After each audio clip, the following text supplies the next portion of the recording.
Assalamualaikum warahmatullahi wabarakatuh. Salam bahagia Bapak Ibu Guru Penggerak. Perkenalkan, saya Yeni Noviana RSSPD, calon guru penggerak angkatan 10 UPTD SD Negeri 2 Totomulyo, Kabupaten Lampung Timur. Pada video kali ini, saya akan memaparkan kesimpulan dan refleksi pemikiran Ki Hajar Dewantara Modul 1.1 Koneksi Antar Materi. Dasar pemikiran Ki Hajar Dewantara menuntun. Maksudnya, pendidikan itu adalah menuntun segala kekuatan kodrat yang ada pada anak agar mereka dapat mencapai keselamatan dan kebahagiaan yang setinggi-tingginya baik sebagai manusia maupun anggota masyarakat.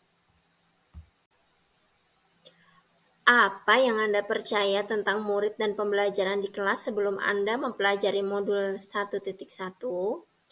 Sebelum mempelajari modul 1.1, pembelajaran yang saya lakukan di kelas, yaitu saya hanya mengajarkan materi pelajaran.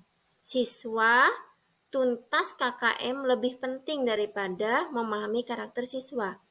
Saya menilai keberhasilan siswa hanya dinilai kognitifnya saja. Siswa hanya sebagai objek dalam pembelajaran di kelas. Gurulah yang berperan aktif dalam proses pembelajaran di kelas.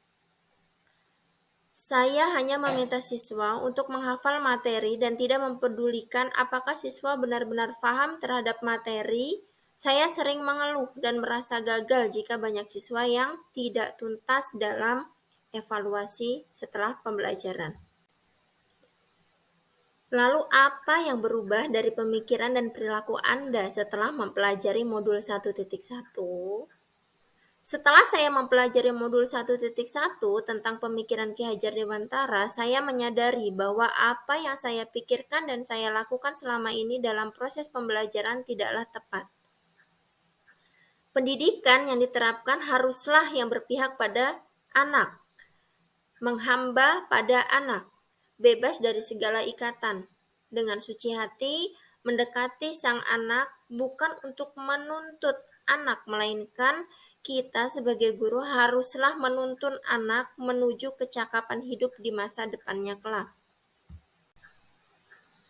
Setelah mempelajari modul 1.1, saya menyadari bahwa 1. Sebagai seorang pendidik, saya seharusnya melakukan pembelajaran secara menyeluruh, disesuaikan dengan minat bakat yang dimiliki oleh siswa. Yang kedua, peserta didik bukanlah sebagai objek pembelajaran, melainkan subjek pembelajaran. Ketiga, peran guru dalam pembelajaran adalah sebagai fasilitator. 4. Guru harus sabar dan penuh dengan keikhlasan, dengan tulus dalam mengajar dengan memahami setiap karakteristik peserta didik.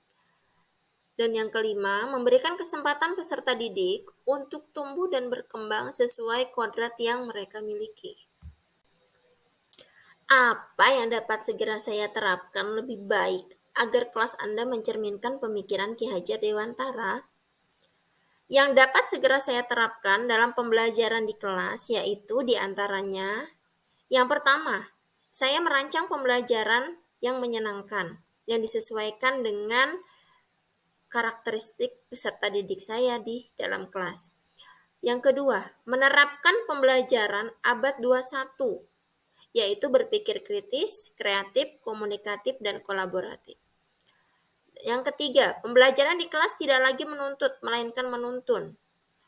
Dan yang terakhir, saya sebagai seorang guru harus mengenali karakteristik peserta didik saya dengan menjalin komunikasi yang baik, sehingga akan tercipta suasana pembelajaran yang menyenangkan. Jadi kesimpulannya, anak bukanlah kertas kosong yang bisa digambar sesuai keinginan orang dewasa. Anak dilahirkan dengan kekuatan kodrat yang masih samar-samar. Kita sebagai guru harus mewujudkan tujuan dari pendidikan, yakni menuntun anak untuk menebalkan garis samar-samar tersebut agar dapat memperbaiki lakunya untuk menjadi manusia yang seutuhnya. Kita, seorang guru, diibaratkan sebagai petani yang berkewajiban merawat tanaman dengan baik dan penuh ketekunan agar menghasilkan panen yang berlimpah. Demikian video ini saya buat. Semoga menjadi inspirasi untuk rekan-rekan para pejuang pendidikan di tanah air.